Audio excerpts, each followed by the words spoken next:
कि भारत की सेनाओं ने 1:05 से लेकर 1:30 तक 9 टारगेट चुने और 9 टारगेट तबाह कर दिए। उनमें से एक टारगेट आपके सामने, लॉन्च पैड, ट्रेनिंग सेंटर्स सारे तबाह किए। पीओके के मुजफ्फराबाद स्थित लश्कर के सवाई नाला ट्रेनिंग सेंटर को सबसे पहले निशाना बनाया गया। उसके बाद सोनमर्ग, गुलमर्ग, पहलगांव हमले के आतंकवादियों ने यहीं से ट्रेनिंग ली। मुजफ्फराबाद का सईदाना बिलाल कैंप, यहां हथियार, विस्फोटक और जंगल सर्वाइवल की ट्रेनिंग दी जाती है। इसके साथ साथ कोटली पहुंचे। कोटली का लश्कर का गुर कैंप, जहां पर पुंछ से 2023 में श्रद्धालुओं पर हमला करने वाले आतंकी यहीं पर ट्रेंड किए गए थे, यहां हमला किया गया। उसके बाद भिंबर का बरनाला कैंप, यहां पर हथियार चलाना सिखाया जाता है। फिर इस निशाने को चुना। उसके बाद कोटली पहुंचे। कोटली में एक मिसाइल गिरी। कोटली का अब्बास कैंप के ऊपर गिरी। यह एलओसी से 13 किलोमीटर की दूरी पर है। यहां पर फिदाइन तैनात किए जाते हैं। यहां पर फिदाइन तैयार किए जाते हैं और फिदाइन जो तैयार किए जाते हैं, तो हमारी एक फिदाइन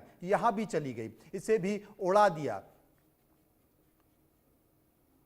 और आपको बता दें कि तमाम सारे अपडेट आपको लगातार दिखा दे रहे हैं। एक और बड़ी खबर यह है कि ऑपरेशन सिंदूर से जुड़ी हुई बड़ी खबर, मुरीदके में हमले का एक और सबूत। साफ तौर पर हाफिज सईद के ठिकाने से एम्बुलेंस निकलती हुई दिखाई दे रही है। ये वही जगह है जहां पर एयर स्ट्राइक की गई। इस ठिकाने से एम्बुलेंस निकली है। यहां पर कई लोग मारे गए हैं। हाफिज सईद के भी लोग मारे गए हैं, उनके परिवार के लोग मारे गए हैं। एक एक कर उन्हें अस्पताल ले जाया जा रहा है। देखिए एम्बुलेंस, पाकिस्तान की सेना पहुंची हुई है। देखिए आतंकी ठिकानों की रक्षा के लिए, आतंकी ठिकानों के घायल लोगों को अस्पताल पहुंचाने के लिए, कौन मर गया है उन्हें अस्पताल में शव पहुंचाने के लिए, पोस्टमार्टम करने के लिए लोगों में सेना पहुंची है। पाकिस्तान के जवान पहुंचे हैं, पाकिस्तान की स्क्वाड पहुंची है, पाकिस्तान की सरकारी एम्बुलेंस पहुंची है। ये तमाम सारी चीजें पहुंची हैं। मैं जिसका जिक्र कर रहा था, भिंबर का बरनाला कैंप, यहां पर हथियार चलाने सिखाया जाता है। तो हमारी भी एक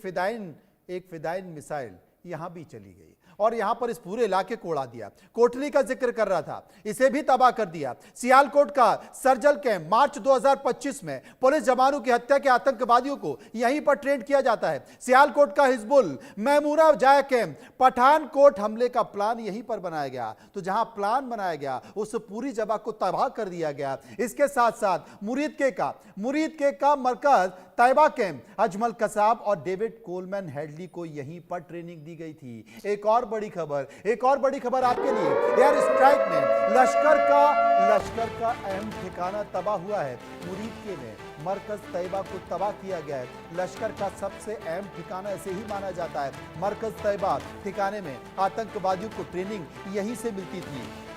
इसके साथ साथ जो कि जिक्र में कर रहा था, मुरीदके का ये वही महत्वपूर्ण ठिकाना है जिसकी बड़ी खबर देख रहे हैं। Ajmal Kasab, David Coleman Headley यहीं पर ट्रेंड किए गए थे। मरकज सुभान अल्लाह, बाबलपुर जैश का हेडक्वार्टर, यहां पर भर्ती होती थी, ट्रेनिंग दी जाती थी। बड़े अफसर यहां पुलिस के आते थे, ISI के आते थे, जो कहते थे चिंता मत करो। लेकिन उन्हें नहीं पता था कि जहां पर कभी चिंता ना करने की बात पाकिस्तान की सेना ने आतंकवादियों से की थी, वही जगह इनके लिए चिता बन जाएगी। और आज वो चिता बन चुकी है। तस्वीरें आप देख सकते हैं, ये वही ठिकाना था जहां पर कि फिदाइन 24 भारत की मिसाइलों ने एक एक कर हमला किया। पाकिस्तान के रक्षा मंत्री अब कह रहे हैं कि पाकिस्तान अपनी हिफाजत कर सकता है, लेकिन भारत को रुक जाना चाहिए। भारत रुक जाता है तो हम हमला नहीं करेंगे। जनाब, भारत अब नहीं रुकेगा, तुम करके तो देखो।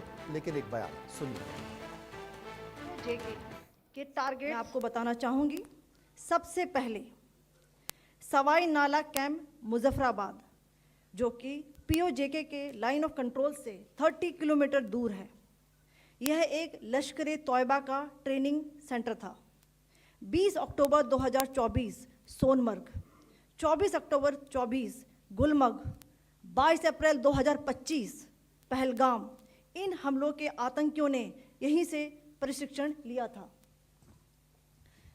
सैयदना बिलाल कैंप मुजफ्फराबाद, यह एक जैश ए मोहम्मद का स्टेजिंग एरिया है। यह हथियार, विस्फोटक और जंगल सर्वाइवल ट्रेनिंग का केंद्र भी था। गुलपुर कैंप कोटली, यह LOC से 30 किलोमीटर दूर था। लश्कर तैयबा का बेस था जो रजौरी पुंछ में सक्रिय था। 20 अप्रैल 2023 को पुंछ में और 9 जून 24 को तीर्थ यात्रियों के बस हमले में यहीं से आतंकी को ट्रेन किया गया था। ऑपरेशन सिंदूर 22 अप्रैल को पहलगाम में हुए विभत्स आतंकवादी हमले के शिकार मासूम नागरिकों व उनके परिवारों को न्याय देने के लिए लॉन्च किया गया था। इस कार्रवाई में 9 टेररिस्ट कैंप्स को टारगेट किया गया और पूरी तरह से इसे बर्बाद किया गया। पाकिस्तान में पिछले 3 दशकों से टेरर इंफ्रास्ट्रक्चर का निर्माण हो रहा है। इसमें रिक्रूटमेंट, इंडोक्ट्रिनेशन